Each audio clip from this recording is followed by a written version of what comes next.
Hey guys, and welcome back to the Cold Spot Confessions podcast. My name is Stacey. I am Vicky. And this is episode 33. 33! We're just doing that every episode now. I think I've done it since like 21. Yeah, I think it's been since 21.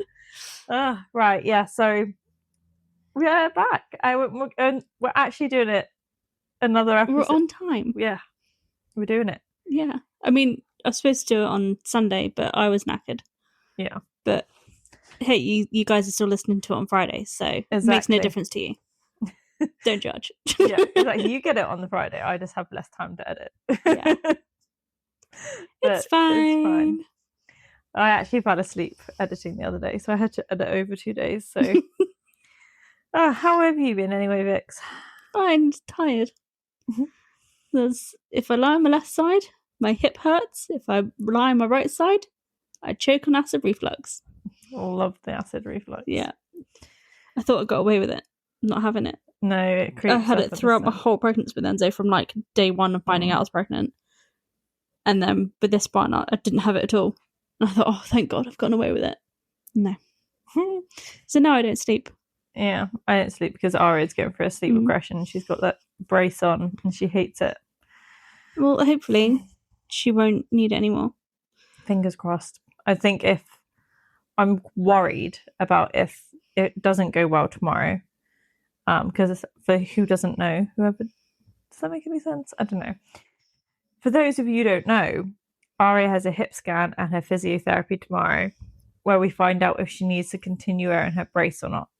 So, fingers crossed. We're just hoping she doesn't have to. And her hips have loosened up. But if they haven't, then there could be a bigger issue. So, well, hopefully she's all fine and she's just being dramatic. Yeah, she is very dramatic. I feel like I'm only like I don't even know what day it is half the time at the moment with the summer holiday. Oh yeah, no, I didn't update anybody about the weird shit that happened in my house. I know I told you. Did you not update last week? No. Because it was while we were planning this episode. Oh. So, if anybody has listened to the first episode and they know all about the weird shit that happens in my house with the mimic and things, well, it got a bit weirder. Right. So, I don't know if you did tell me the weirder stuff. I think I told you, but I had to tell you so quietly because the kids were around and I didn't want to scare the kids. I think that, I remember something like that. I don't remember what you said though. So, Enzo woke up, like, scared. Oh, I do remember what you said. Okay. In the middle of the night. Because I remember trying to reword it for Cass. Yeah. She was like, what was that? And I was like, nothing. This is a different story about unicorns and rainbows. It's fine. Yeah. Enzo woke up in the middle of the night and Nino went down to go and see to him. And like, Enzo was really scared. And Nino was like, what's wrong? And Enzo was like, there was a man in my room by my window. And he was like, there's no one there, buddy. He's like, there was a man stood in my room. And I just remember hearing on the monitor and I was like, oh my God, what the fuck? And then the next night, Enzo didn't want to go to bed. He was like really scared about going into bed, saying it was too dark. He didn't like it. And I was like, it's fine. I was like, I'll give you some magic. And, I pretend to put like magic on his eyes and his ears. And I was like, this stops you from having bad dreams. But then he woke up. He went to sleep for a bit and then he woke up. I can't remember what time it was now, but he woke up and I went down there to see to him because, again, he was scared. Like, he was crying. Like, how you can tell the difference between, like, whinging, crying and scared. He woke up really scared and he said, Mummy, there was a loud noise that went from my window to behind my camera. So from his window to across the other side of the room. So there was a loud noise. And I was like, I didn't hear anything. But he was adamant something had gone from one side of his room to the other. Right.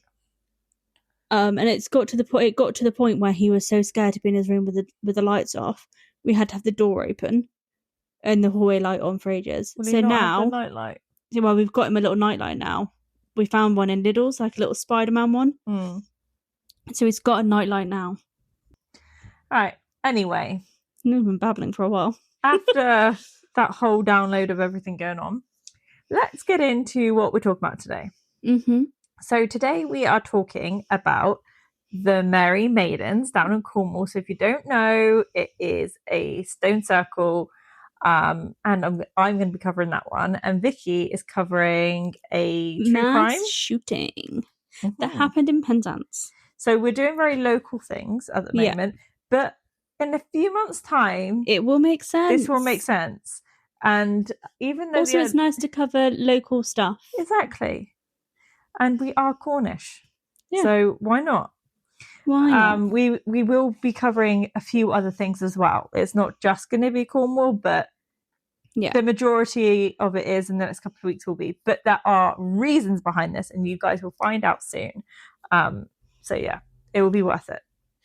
And really interesting stories as well. They are, because I had no idea about this much history in our area. Exactly. So, oh shit, that is not it. Took me so long to find it. Shall I start with the Merry Maidens? Yeah, go for it. And then I'll add a morbid part in the end. Yeah. As I always like to do. Exciting. Okay, so I am going to start with the Merry Maidens.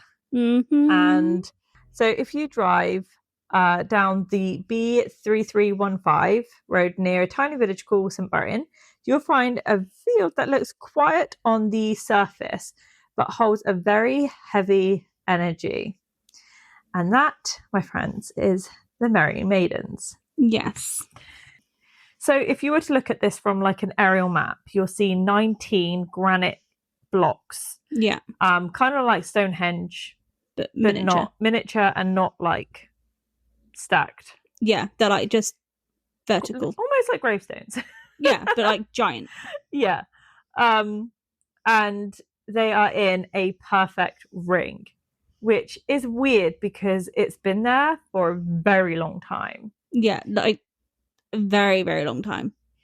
I remember like when we were younger, Mum would say how it was like a witch place. Yeah, which I think is to do with like witching pig and stuff. But I remember that and I was like, oh my god, like I'd love to come up here and watch like a ceremony.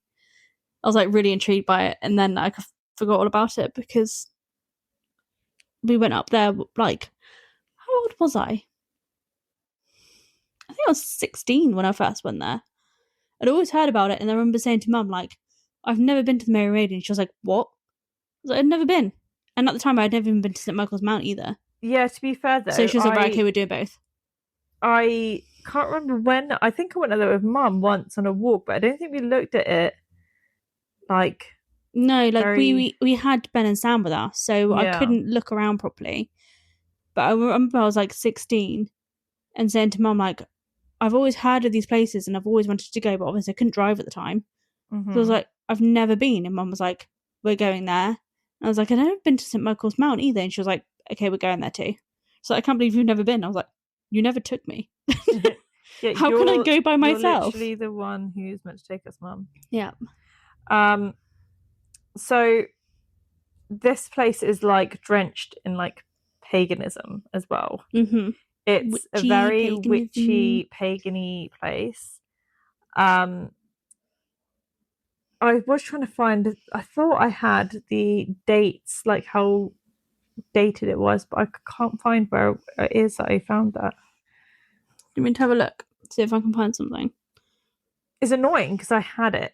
So I have managed to find the dates. Right.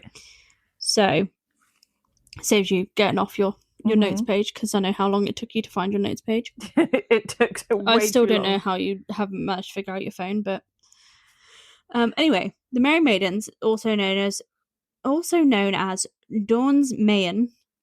I was about to help them that, but go on, carry on. Okay, sorry. They've already found Spoiler out. Alert. Is roughly 3,500 to 4,500 years old.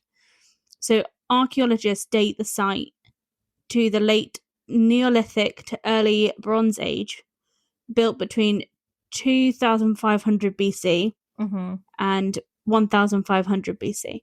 Nice. Which is actually really interesting because I'm pretty sure, because there's a woman I watch and I can't remember her name on YouTube. I cannot remember her name. she does like all the Egypt, and she covers all of that stuff, Right, the pyramids yeah. and things. And she's covered the Stonehenge, and I think Stonehenge is dated as Neolithic. So Makes sense. Yeah, and also we then. have to cover Stonehenge because there's a lot of information I found out about it. Mm-hmm. So much more than Maybe I thought. next week. Yeah, because how they got the stones from one place to the other. Mm-hmm. Amazing. So yeah, we'll cover it because I've done some deep dive on it before, so I need to do it again to write notes down so I remember it. Okay, so now we know the date. I'm gonna tell them what it's called again because it's in my notes and I have to read it. Yeah, do it. So in the original Cornish language, the circle is called Dons Maen, which translates directly to the dance of the stones or sacred stones. So do you actually know the history of why it's called the Merry Maidens? Vaguely, and I know I have just glimpsed on the part with the bit, and I was like, "Oh my god, yeah, I remember Mum telling me this." So this is a story, about I'll it. let you tell it. I'm not doing spoilers. This is your story. I'll get onto mine in a minute. So yeah, this is like kind of like the folklore story about the folklore story. That's a fun word. Folklore story. The folklore story of Pullin Bay. I don't even know what I said. Pullin Bay. I'm making everything up today. I know, rhymed again. Anyway, 300 horses need better pay. Can we stop? Because I'm going to keep rhyming. Right. So this is the story. Oh, that reminds me. You know the thing. Sorry. It's not the story. Carry on. Last week when we were like, what was the thing that we were going to do at the end of our episode? It was the rhyming thing that I sent you. That thing. I send you that. I don't know. I know I've sent you so much random shit. Because I remember seeing it and I thought it was hilarious. I think I sent you and said we should do this in the podcast. Yeah, but I'm pretty sure I've sent you other things saying, probably. Why does this remind me of us? Right, I'm going to get into the folklore. Sorry. This is the folklore story of the Merry Maidens. Yes. Okay. So picture a Saturday night hundreds of years ago.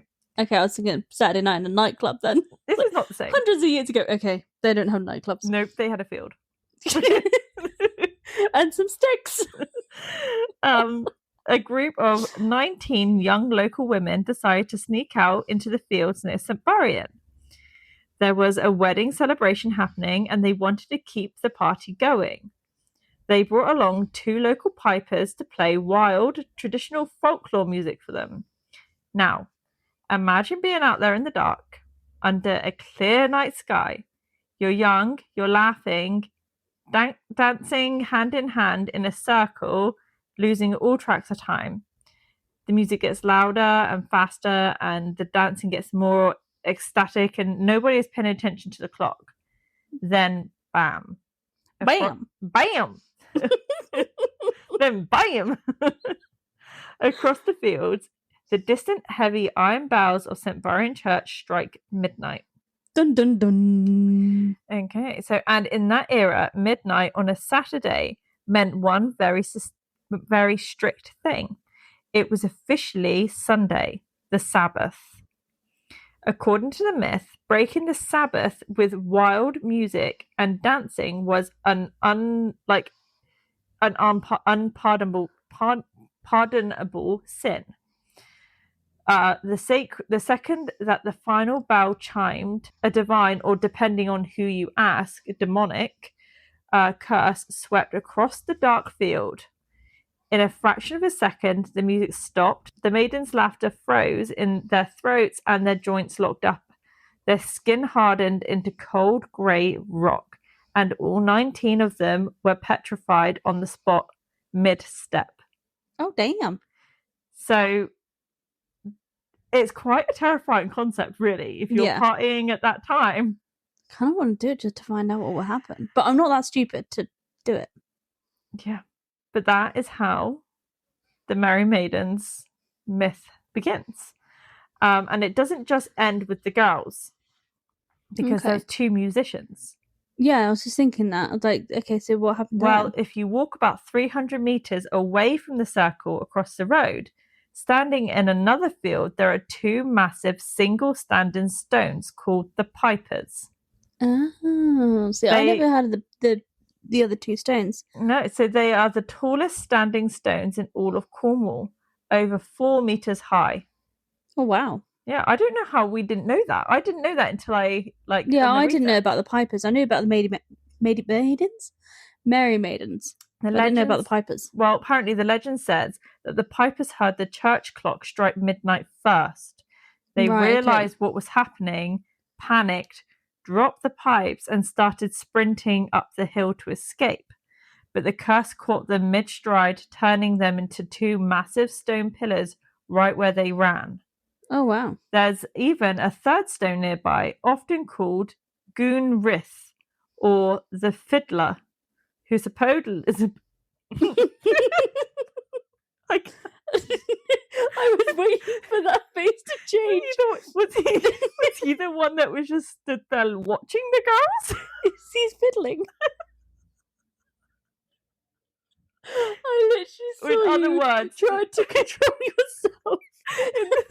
In the other words, is it called the priest?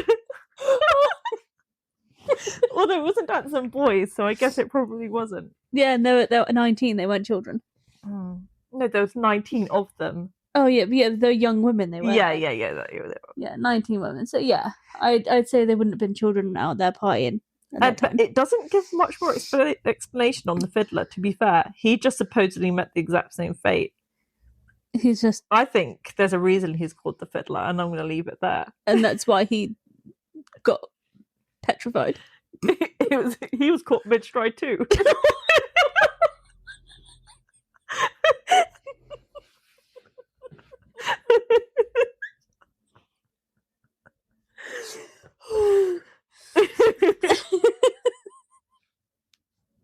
Anyway, moving on. I couldn't control my face when I read that. I saw you trying to control yourself through reading that. I thought that she's going to break. She's going to break. If she doesn't, I'll be very impressed.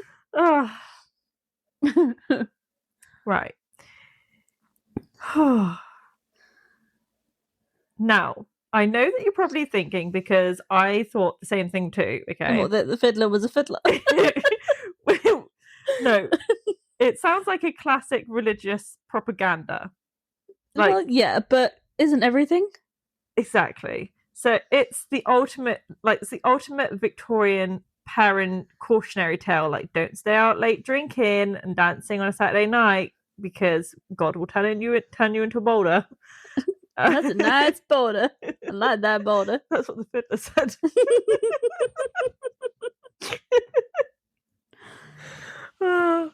But historians genuinely agree that as Christianity took over the region, the church used legends like this to overwrite ancient pagan sites. They effectively weaponized traditional folklore to scare young people, especially young women, away from practicing old folk like customs. Yeah. Traditional dancing and gathering outside of churches control. Sounds about right. Which makes you ask a big question of, like, what's actually happening at the circle before the church turned it into a scary, like, moral warning. Yeah. So yeah, like, I would, probably like rituals and prayers and things. Yeah. Like even now, like on the winter solstice and the summer solstice, people go up there. Because obviously it's a spiritual place for pagans, isn't it? Yeah, so the pagans it will go up there during like the winter solstice, summer solstice, stuff like that. Same with Stonehenge. You've got a lot of people going up there during that sort of time. But yeah, you would have thought that would be their religious place, and that's probably why they're like, oh no, you can't go there. Just how Christianity has taken so many things from pagans, like Christmas, Easter. Exactly. I think they did definitely, like, the church probably were like, this is a good folklore, this is a good tale to tell to scare people.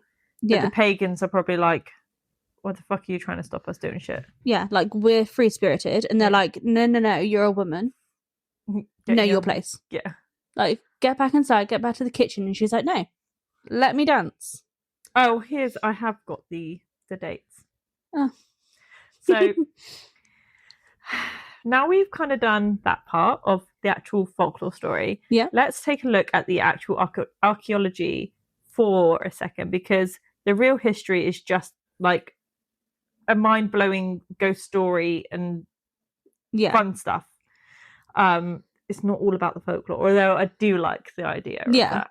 I think that's a really magical thing to imagine. Well, yeah. Like, but also weirder stuff has happened.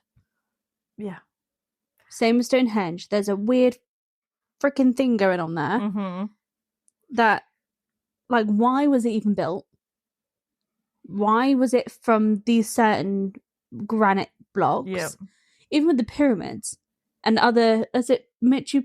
I'm going to butcher Machu Picchu. Machu Picchu. Yeah, I was just going to say I'm going to butcher the name, but yeah, Machu Picchu or however you say it. Their structures, they didn't use cement and mortar and all that stuff. It's precisely cut granite blocks placed, and they've like withheld earthquakes and all sorts. How? Yeah, I don't. We don't even have the technology now to do that. No, this is crazy. And back then, 1500 BC. How the fuck were they moving stones like that? Mm-hmm. Exactly. But so archaeologists estimate the Merry Maidens Circle was built during the late Neolithic, yeah, or early Bronze Age, somewhere between 2500 and 1500 BC. I don't know why I put it that way, but you know what I mean. This means because 2500 BC is later. Yeah, okay. Than 1500 BC, because it's before Christ, isn't it? So 2500 years before Christ. Yeah. And then you've got 1500 years it's before weird. Christ. I know. And then after that, it's 80. I'm like, what? Yeah. That means that these stones have been standing in that field for around 4,000 years.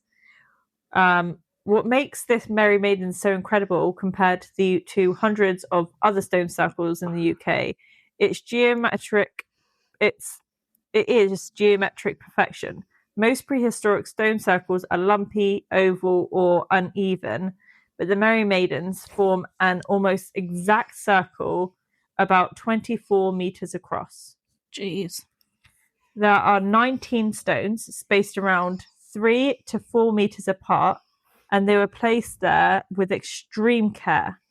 The tallest stones, about 1.4 meters high, are situated at the southwest, and they gradually slope down in height toward a deliberate gap at the northeast. On top of that, the smooth, flat side of every single stone is turned inward towards the center of the ring. That's weird. How do you do that 4,000 years ago? Yeah, we didn't have the technology. They had no technology that we know of. Yeah, well, this is the thing. Like, there's places. Where is it? I think it's India. I might be wrong on this one, but basically, there's a place somewhere where the inside is so smooth and precise, like geometrically, like to the decimal point. It is so precise and smoothed and round that even laser technology today cannot mimic the way that marble was cut because of how precise it was. It's crazy. And they also found like the little pots and things like that when doing like excavations in, I think it was in Egypt or some other places, where they are perfectly symmetrical, like perfectly sphere. I don't get how you can't do and that. And some of them are like tiny, and they're all cut from like the one piece of granite. And granite is really fucking hard to cut. You wouldn't be able to do it with like I couldn't chisels. Chisel something. No. How did they do it? Like I know that obviously. Listen, like this wall here is granite, right? Mm-hmm. Imagine making that so smooth and making that into a little pot. Yeah, right. And some of them are like tiny, like the tiny, tiny little pots. It is. I would love to know what happened back then. Yeah. But Because even lasers nowadays can't even do it to the precision that they were. yeah. But whoever built this wasn't just like throwing the rocks in a dirt field, though. Like, they were master engineers and astronomers. Like, many researchers believe that the site was aligned with the lunar cycles, solstices, and the stars. Yeah. That's what I'm saying. That's why they go up there during these times.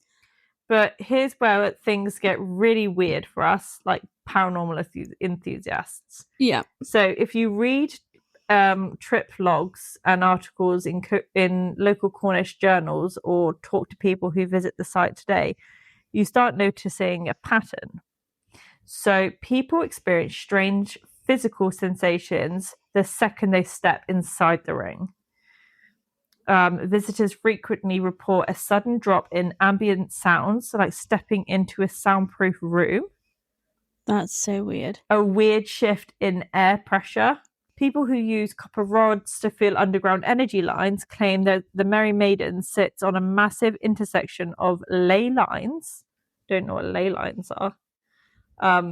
I've read accounts from travellers who say that they placed their hands on the stones on like a freezing winter morning, and the granite felt strangely warm, almost like it had a pulse. Listen, granite holds heat really well. So if you think about it, there's energy around, because obviously energy generates heat. That energy is going from underground and is warming those stones. Yeah. And if you bring electronics near the circle, there are like literally endless reports of camera batteries draining from 100% to dead within seconds. Oh, wow. Digital voice recorders glitching out, or strange light orbs showing up in photographs taken between the stones. That's crazy. Now, is there a scientific explanation for this, you may ask? Well, I mean, possibly, I would say, because the way that is made, with it smooth on the inside, the way it's a perfect sphere, the way it's all laid out, the way it lines with all the things, I would say scientifically and mathematically, yeah. But, you would be correct. But why? And it actually makes the site creepier. So the stones are made of local granite, which is extremely rich in quartz crystal. Under physical pressure from the earth or natural shifts in temperature, quartz exhibits what's called a piezoelectric effect. I don't know the correct term, the way of saying that. It's very weird. Just like everything else we butcher. But it literally generates a small electrical charge. So when you stand inside the Merry Maidens, you aren't just standing near some old rocks. You're standing inside a naturally occurring electromagnetic grid that has been active for thousands of years. That's crazy. And I guess because you've got a complete circuit, if you think about it. If it's a circle, it connects. It's so weird to think how back then that was built for a purpose, and if that's got an electromagnetic field around it or inside it or whatever, what was that used for? What was the purpose of that? Yeah, that part just blows my mind. As like, nothing, you wouldn't do that just for like, oh, we're going to put these up, and then 100 years time there people are going to be like, what the hell is this? Yeah, like, woo. But it's crazy how stuff like that is made and why. It's not how it's made is beyond me. But why? That, I think, we'll always be asking that question. And because of that unique energy, the story of the Merry Maidens didn't freeze in the past.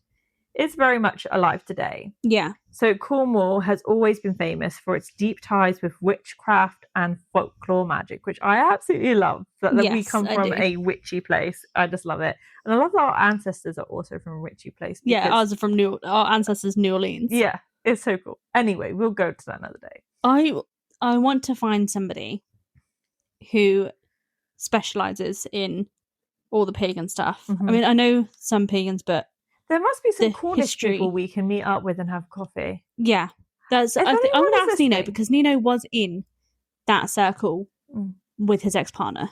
I know Shannon's in that circle. She's been in a lot of the circles because she likes all of that We stuff. need Shannon's connections Because I'm not exactly going to go like, "Hey, ex-partner of my partner, can I have your connections, please?" Because yeah, we'll no. find.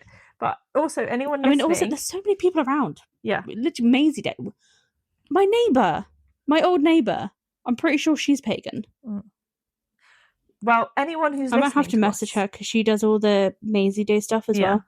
Might have to message her. listeners, if If any you're of you are pagan- from Cornwall and you're pagan and you know a lot about the history, Message us. yeah, we would love to meet up with you as long as you're not a serial Crazy. killer. Yeah.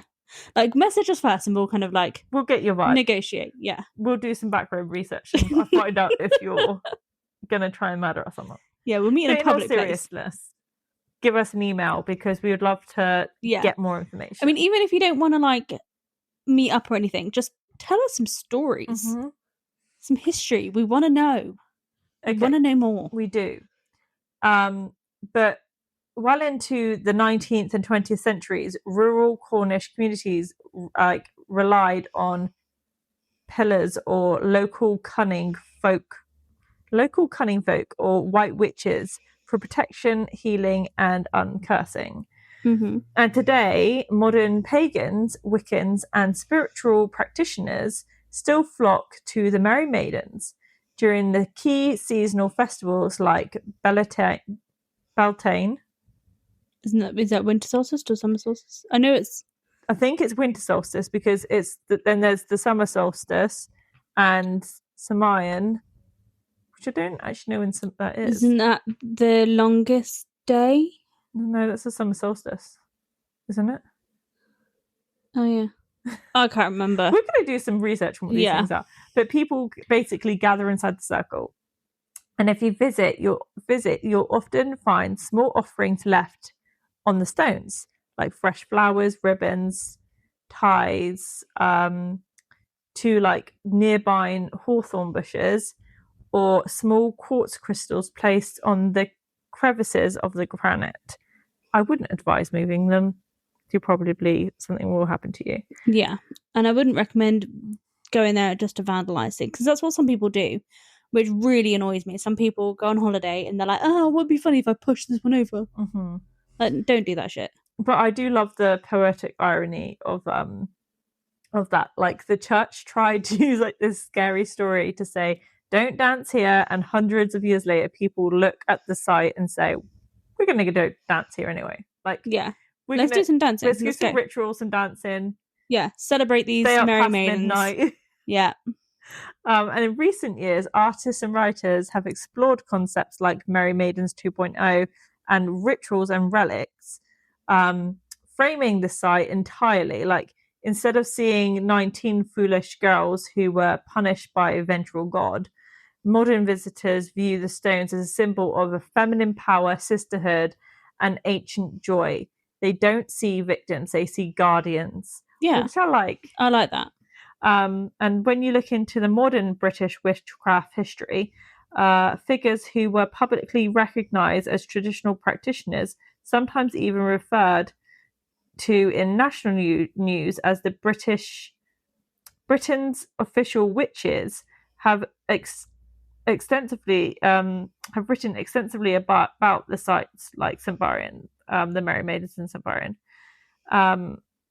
And they believe that the stone circles act as like thin places, locations where the boundary of the veil between our physical world and the spiritual world becomes paper thin. And if you go there at night, people claim that the veil snaps completely. Local legends and nighttime visitors report seeing faint, shadowy figures moving slowly around the outer edges of the stones, almost like the maidens are still completing their dance 4,000 years later. Others have sworn that when the wind dies down, if you stand near the center of the ring, you can hear the faint haunting sounds of the pipes blowing across the moor. Oh, that's really cool and creepy, but cool. It's creepy. But if you think about it, if it's like an electromagnetic, that's probably what you're hearing is the electric within that. So you're hearing the sounds of the stones themselves, of what they're generating. Which is, it's crazy. Apparently. And with all the, like, it could be, like, just off the top of my head from thinking about frequencies and stuff, it could have been a place of healing. It could have been. For pagans, because certain frequencies are healing for your body. Yeah. Which is why the governments and stuff are trying to lower those frequencies, so they're getting rid of the yellow lights, which is what everyone, you know, that frequency of the yellow light was a lot better for us than the LED lights that are shining white lights. Bright, yeah. You know, all the colours and stuff are going. And all the frequencies and stuff are all being messed with. And that's why so many people are getting so depressed like nowadays, because our frequencies are fucked. So yeah, they are. I wonder if we go there whether or not we'll feel like something connected. And I don't think you have to choose between like the science and the paranormal, because they feed into each other. They do. And there's a popular idea that in paranormal research called the stone tape theory. And it suggests that certain materials, especially quartz heavy granite, can act like a natural recording medium. The theory goes that under the right atmospheric conditions, high emotional energy or traumatic events can literally be recorded into the stone and played back years later like a tape on a loop. That's crazy. So if thousands of humans over 4 millennia gathered at this precise spot to dance, chant, grieve, celebrate and pray, that the granite ring has been recording human emotion for 4,000 years. And also, if you think about it, if you're dancing, you're creating energy. Yeah. That energy is being fed into the ground and being fed into the stones. And when you walk into the Merry Maidens today, you aren't just looking at an ancient history, you're stepping into an echo chamber of thousands of humans' lives. So if you find yourself driving down the B3315 road towards Land's End in Cornwall, I highly recommend you pulling over and taking a look at the Merry Maidens and maybe the fiddler and the two pipers. Yeah, make sure the fiddler's not fiddling. And if there is a fiddler fiddling, call the police. There's a fiddler by the fiddler who's fiddling. But yeah. I found that so fascinating. Yeah, I remember Mum telling me the story, like how there was 9, I think Mum said it was 9 witches or something were dancing and then got petrified, but I never knew the full story. And obviously That's 19, not 9. Huh? What did I say? 9. Oh. You missed the teen. Honestly, my brain does not work anymore. But anyway, I remember Mum telling me that story, but not in the detail. And I didn't really think much of it after. I was like, oh, that's a really cool story. I went to go see it, and then I never thought of it again. Yeah, but the fact that they were like the pipers, if that story is true, there were the 2 stones where the pipers and the fiddler. And the fiddler. But then if it's not the pipers and the fiddler and the maidens dancing, what are the other stones for? Because they're not going to be there by accident. No, are they there for a purpose? By the sounds of it, it looks like it's very like the 2 giant granite blocks that were the pipers have been put there on purpose. Yeah, because if they wasn't, they would have been laid down. They wouldn't be upright. But it's crazy. Those if they're so tall, was it 14? I can't remember how many. 4 meters. 4 meters tall, whatever. Like with the amount of storms we've had and stuff, the fact that those things are still going, even though people probably tried to knock them down, how far down does it go for them to not have been pushed over by now? I wonder if they've done actual like scans, because I know they've done scans in Egypt.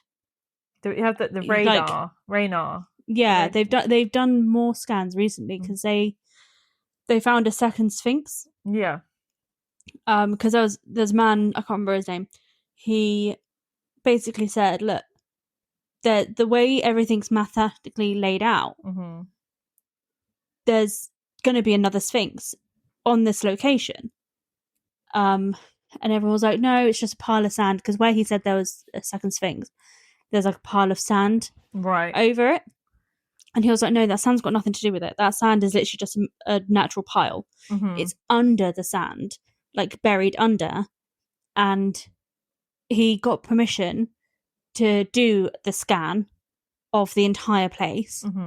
And they have found evidence of there being a second Sphinx where he said that was going to be.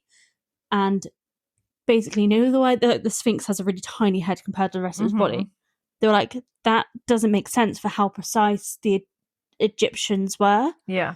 I say Egyptians in quotation marks because they don't actually believe it was the Egyptians who built the pyramids because of how old the pyramids are. They reckon they just used the pyramids.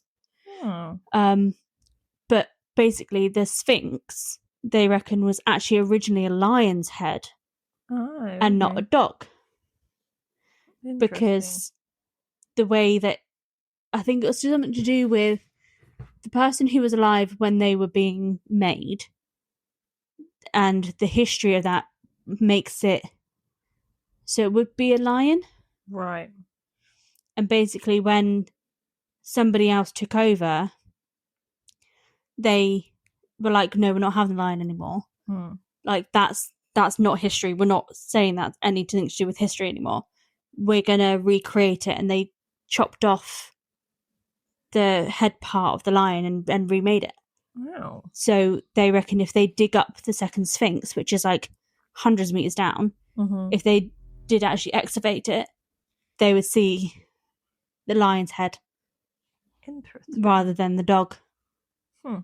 But we will do an episode of that because I think that needs its whole episode. Honestly, the stuff that's coming out now about ancient Egypt, I've done some research into it myself, and yeah, you're right, it is crazy.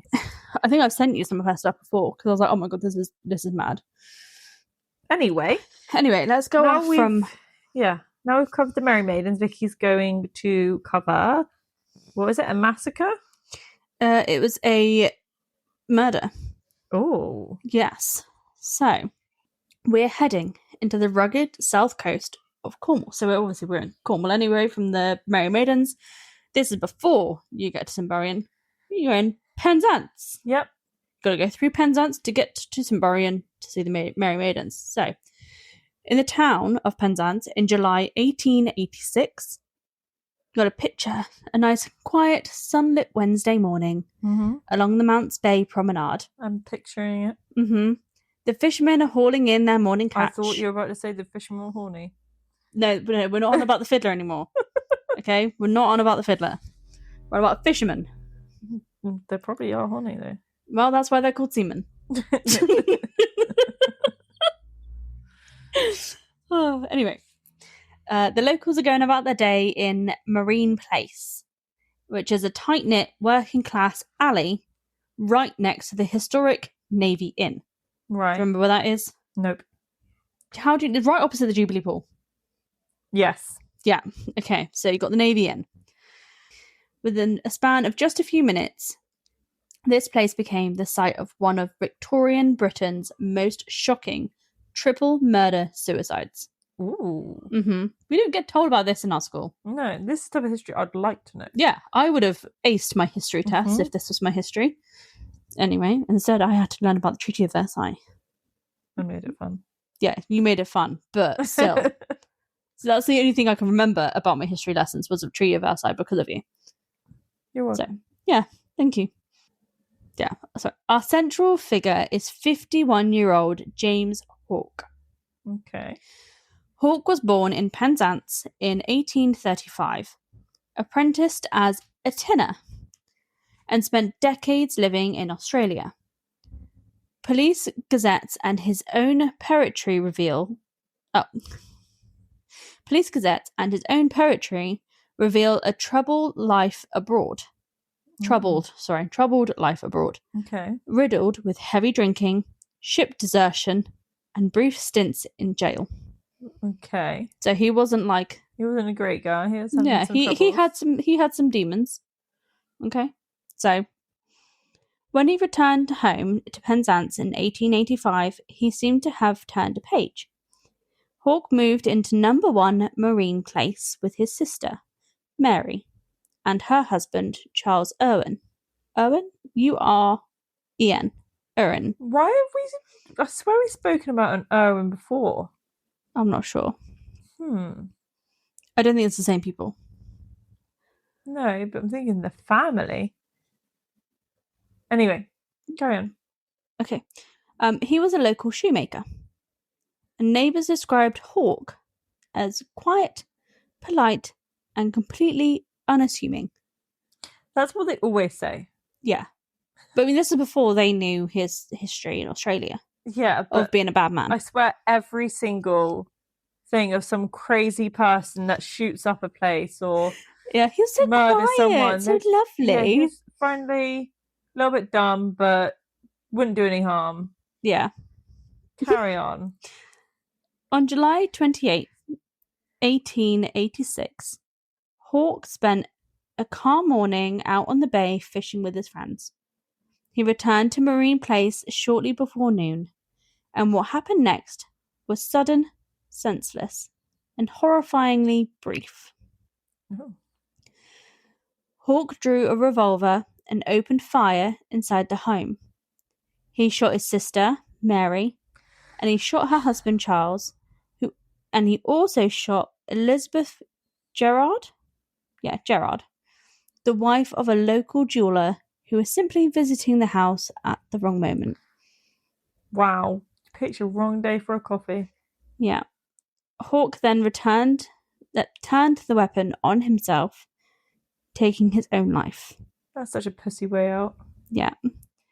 A local mariner named John Cyril?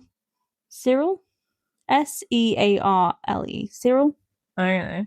Cyril? You're asking a dyslexic how to spell something. Yeah, I know. How to pronounce it, I don't know. So we'll call him John. Yeah, let's do that. Yeah. John heard the volley of gunshots. He ran to number 1 Marine Place and was among the first to witness the devastating scene. 3 victims and the perpetrator were all dead in a matter of minutes. Oh. The official coroner's inquest confirmed that Hawke was the sole gunman, but police and investigators were left utterly stumped. There was no signs of an argument, no financial disputes, and no evidence that Hawke was intoxicated that day. And to this day, his motives remain completely unknown.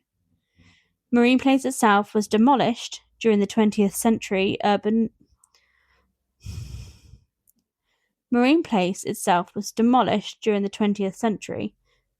and urban redevelopments. But if you visit Penzance today, you can still stand near the bottom of Queen Street. The Navy Inn still stands right where it did in 1886, a quiet reminder of the day terror struck this seaside town. It's crazy that I guess it was a long time ago that they can't do like a proper investigation into what happened. But I'm curious, something must have happened to trigger him to do that. Unless you would he's have just thought. A psychopath. Who knows? But that's the thing, it's like 1886, there's no way of... He needs to leave, like... Well, I mean, you're there with your sister and her husband. Yeah. Surely you wouldn't want to live with your sister and her husband. You'd be like, I thought, I want to get my own place. Who knows? But that's an interesting story. Yeah. It'd be interesting to go and see if we can find where the house would have been. Well, I think it's bottom of Queen Street and you've got the Navy Inn, so... It would be around... Do you think it's a car park? I don't think it's a car park, because a car park is further down, isn't it? No, because it's the Navy Inn, and then you've got the car park. Am I thinking about the wrong one? You got Navy Inn. Yeah, and then you got Jubilee Pool, complete direct opposite. Yeah, and then you got the car park in between. Yeah, yeah, it wouldn't be there. Why? Because it says at the bottom of Queen Street.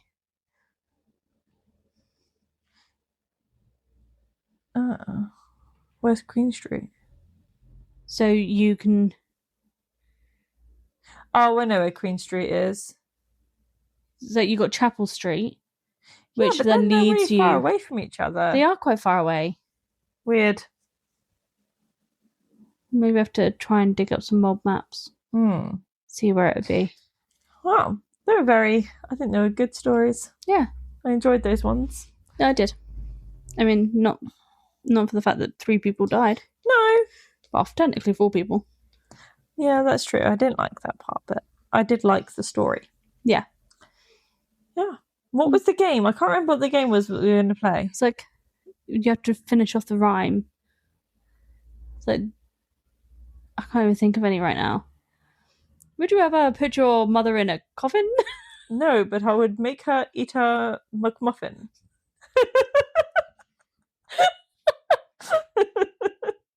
Is that the game that we're going to play? I don't know. I think we could be here all day. All day? Oh no. What shall we do? I don't know, but if you laugh, you might poo. Pooing's not okay for all this time of day. Oh, I might say. It's a fun one to play. Do we just keep doing this until we stop rhyming? I don't know. Or until the bells start chiming. Chiming the bells? I don't know. Do we have to rhyme it with the... I don't know. I can't remember. I've watched everything these have for a to while. rhyme? Because... Or can you... I don't know. I don't think I think it's just a random one. And then you have to do it back with the same rhyme that you done. Yeah. And then you can start a new one. Yeah, I think that makes sense. I like the way we are doing it. Yeah. Okay, so now we have an idea of how to do it. Okay. Today of all days, we have recorded the podcast. But I've been sat here so long, I've got a sore ass. Your sore ass is tragic, but today has been fun. Now it's time to get off my bum. You shall drive home in a moment's time's pass. And then I'll have some water in a tall glass. A tall glass, you say? I thought you were going to say something else. What would you choose else? I don't know what else. But now you may get out of my house. Why could I not think of that? I don't know. Bippity boppity boo. Why have you got something in rhyme with poo? Because that's the tune. Bippity boppity boo. This rhyme is now for 2. The 2 struck 1. And now we are done. And this is how we say fuck you. Toodaloo. Would it be funny if we just stopped the episode? I think we should. Just cut it. Oh, that would be so tempting. I feel like there's a different way you're meant to play the game. I think there is.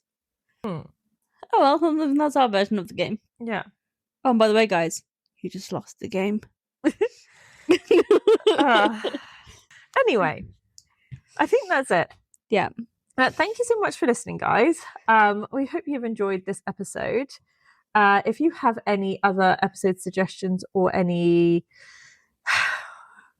not reviews, what was I going to say?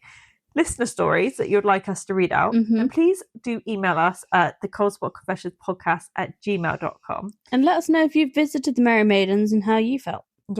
Yeah, if you want to follow us on TikTok or Instagram, then please do. On TikTok, we are the Cold Spot Confessions Pod, and we are the Cold Spot Confessions Podcast on Instagram and Facebook. There will be, I know we say this every week, that there will be more stuff on our TikTok and our social medias. That actually will be soon. We just need to figure out what we want to post and when. Yes, we need to have a proper system going, but summer holidays has been a lot. Yeah, exactly. But anyway, if you want to do that, then please come follow us on there. Please share us with your family, friends, anyone who wants to listen, because we really want to try and grow this podcast as much as we can. Please give us a like and subscribe and comment below, which would be great. And we hope you have a lovely rest of your day or evening. Mm-hmm. Bye. Bye.